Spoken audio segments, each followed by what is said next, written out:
प्रिय छात्र, education point BHG में आपका स्वागत है। इस वीडियो में हम लोग प्रतिस्थापन विधि से समीकरण को हल करने के लिए सीखेंगे।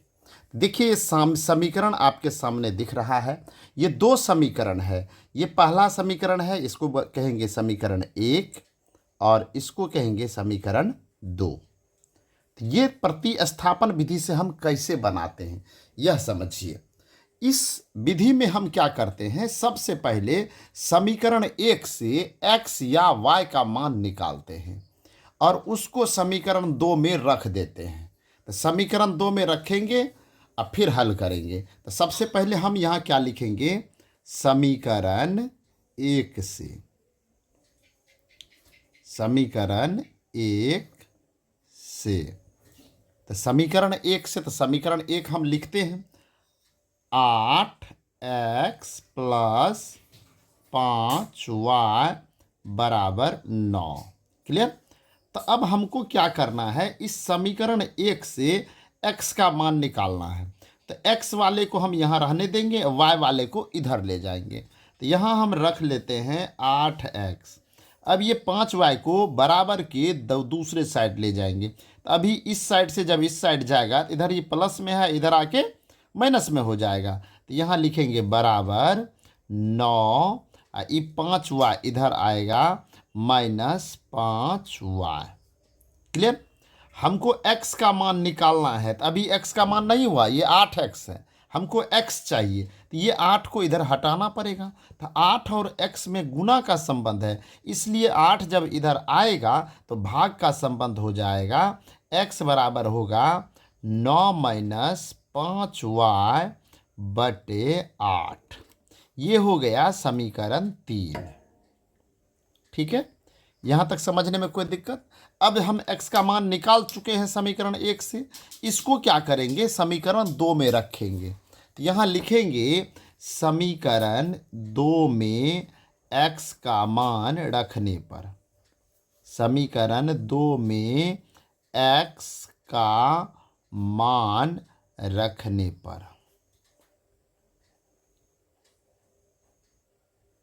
क्लियर।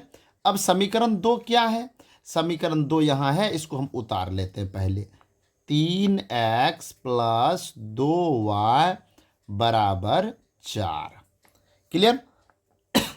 अब हम क्या करेंगे, ये x का जो मान है, यहाँ पर x के स्थान पर इसको हम रखेंगे। तो यहाँ क्या है, पहले 3 है तो हम 3 लिख दिए।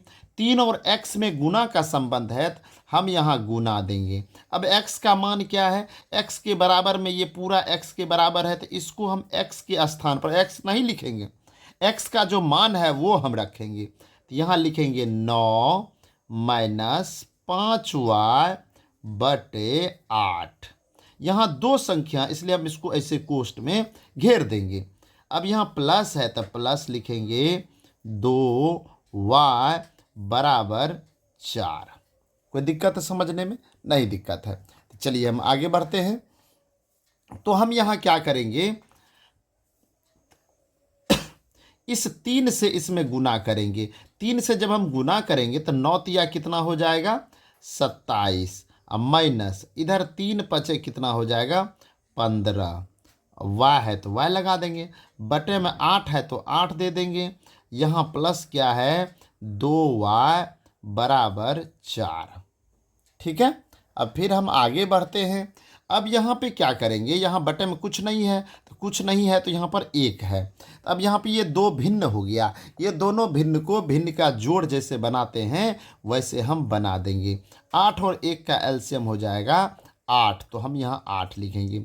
8 से 8 में भाग देंगे 1 होगा, और 1 से अंश को गुना करेंगे तो वही आ जाएगा 27 - 15y प्लस, अब 1 से जब 8 में भाग देंगे 8 होगा, 8 से 2y को गुना करेंगे, 8 दूनी 16y हो जाएगा बराबर 4।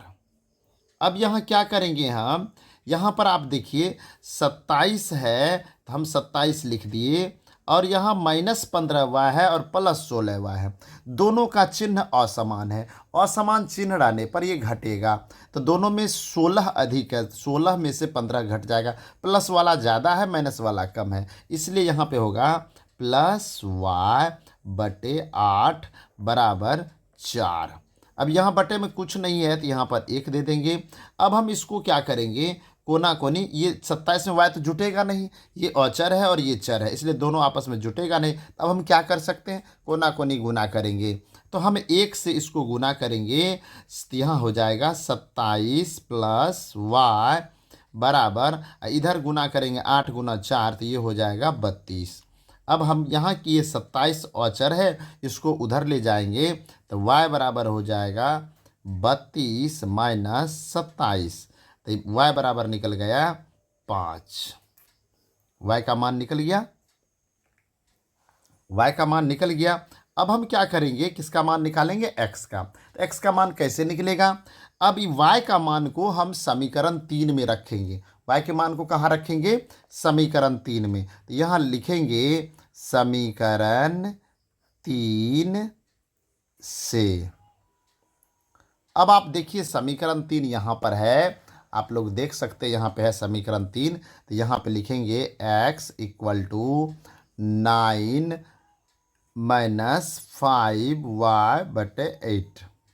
अब यहाँ हम बराबर देंगे, यहाँ 9 है तो 9 लिखेंगे, 5 है तो 5 लिखेंगे। y का मान कितना निकला है, 5। तो y के जगह पर यहाँ देखिए 5 था, यहाँ 5y है तो y नहीं लिखेंगे, अब यहाँ हम 5 लिख देंगे। अब बटे में क्या लिख देंगे, 8। तो अब यहाँ पे क्या हो गया, 9 है 9 लिखे, 5 25 हो जाएगा। तो यहाँ हो गया 25, बटे में कितना आ गया, 8। अब यहाँ आप देखिए ये 9 प्लस में है और 25 माइनस में है, तो असमान चिन्ह घटेगा, माइनस वाला अधिक है, तो 25 में से 9 घटेगा तो क्या हो जाएगा, -16 बटे 8 हो गया। अब 8 में जब 16 में जब 8 से भाग देंगे तो ये 2 बार में कटेगा, यानी इसका राइट आंसर हो गया -2। यानी x का मान निकल गया -2।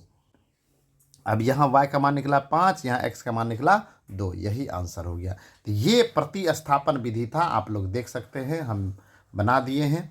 आप लोग को ये वीडियो कैसा लगा हमें कमेंट में ज़रूर बताइएगा। वीडियो देखने के लिए धन्यवाद।